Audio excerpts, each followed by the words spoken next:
Yeah, let's unpack this a bit. Imagine, you're not feeling well. Right. You need to see a doctor, maybe swing by a pharmacy. It's stressful enough anyway, right? Absolutely. But trying to navigate all that in English, Yeah. well, that adds a whole other layer. Definitely. So today, our deep dive is really focused on giving you the language tools, the practical bits to handle that exact situation with, hopefully, more confidence. Right. And we're digging into some key sections from a really practical resource. It's called Doctor's Office English, a language guide. Okay. And you should think of this guide as like a concentrated toolkit. It's specifically designed to arm you with the essential words, the phrases you'll actually use when you're interacting. Where, like at clinics or hospitals. Exactly. Clinics, hospitals, pharmacies, that kind of setting. Got it. So our mission here, using this guide, is to cut through, any potential confusion. We want to pull out the absolute most useful nugget, the vocabulary, but also the simple sentences, the core conversational structures. The building blocks. Exactly, the building blocks, things that will make you feel more prepared and hopefully dial down that feeling of being totally overwhelmed when your health is, on the line. It really is about empowering you, giving you that clarity and confidence right when you need it most. So where does this guide kick things off? How does it start building that confidence? Well, it goes straight to the absolute essentials, the core medical vocabulary. Right, the words you just have to know. Pretty much. These are the words that form the backbone, really, of any conversation about how you're feeling or, what you need medically. Okay, so what kind of words are we talking about? So the guide highlights a pretty crucial list. Think: appointment, symptoms, fever, headache. Ah, the common ones. Exactly. Sore throat, cough, prescription, medicine, allergies, and blood pressure. That covers a lot of ground. It does. And see, these aren't just random words. They cover the key actions, like getting an appointment or a prescription. Makes sense. The key problems: symptoms, fever, headache, all that. And the key solutions, like medicine, they're really foundational. And what I really like looking at this guide is it doesn't just, give you a list and stop there. No, definitely not. It immediately says, okay, now use these. It pushes you to actually practice putting these words into simple functional sentences straight away. Precisely.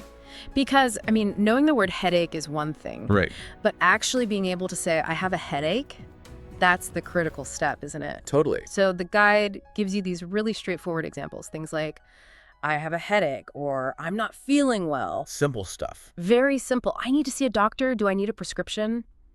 Notice how, basic these structures are. Yeah, they're not complicated. But they become really powerful when you just plug in that core vocabulary we talked about. That immediate jump from just the word list to a simple sentence, that's smart. It gets you talking, or at least thinking about talking. Gets the wheels turning. And that leads us, kind of naturally, to the next crucial step the guide covers, moving from just single sentences to, actual back and forth conversation. Yeah, the dialogue part. Right. The source includes these realistic mini dialogues. Yes, and breaking down these sort of typical exchanges is incredibly helpful. Because let's face it, medical interactions often follow pretty predictable patterns. Sure. So scene 1 in the guide is all about that initial contact, making the appointment. Right, like when you first call up or walk up to the reception desk. Exactly. And the dialogue in the guide starts with that standard greeting you're likely to hear, something like, "Good morning, how can I help you?" Okay, standard enough. And the most common response you'll probably need is just direct and clear. "I'd like to make an appointment with a doctor, please." Simple, polite, gets the job done. And states your purpose clearly.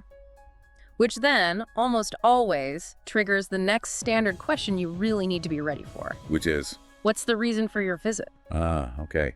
This is where you use that symptom vocabulary. Exactly. This is your moment. The guide's example patient just says, "I've had a sore throat and a fever for 2 days." Nice and concise. Gives the important info.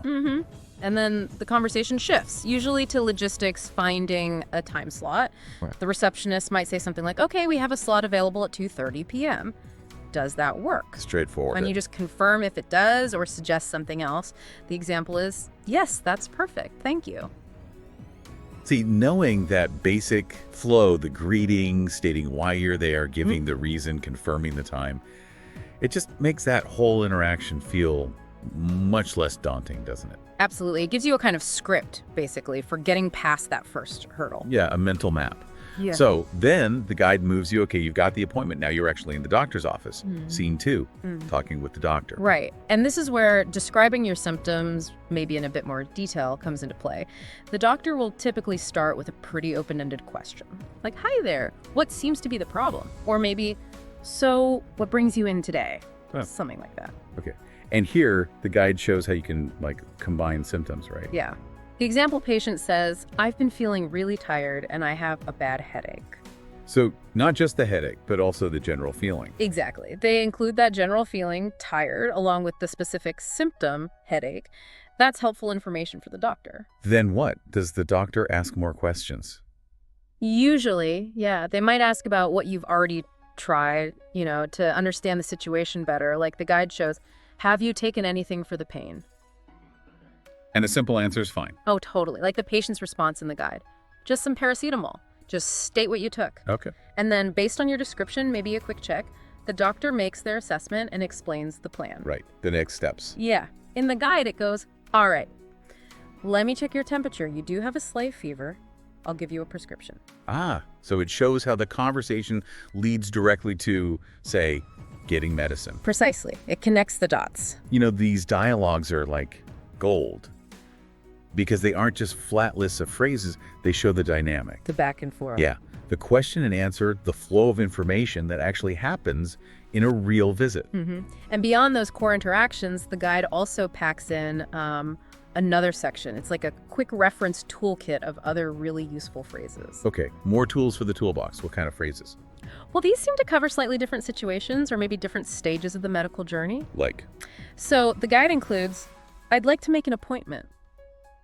Good to have that reinforced, right? Yeah, can't hurt. Then I don't feel well.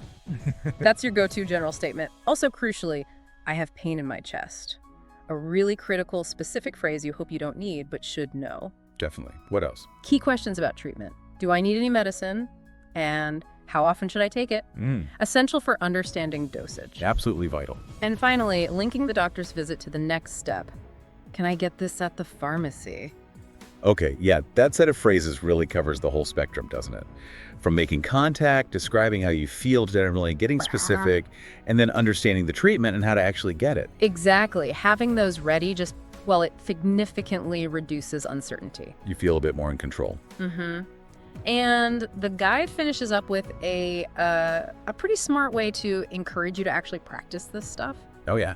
What's that? It offers a simple challenge of the day. Ah, the challenge. Yes, I saw that. It's like deceptively simple, but seems really effective for building confidence. Right. The challenge is just to pick any 3 symptoms. They can be real or you can just make them up. Okay, 3 symptoms, got it. And then practice saying them using a specific, easy-to-remember structure that the guide gives you.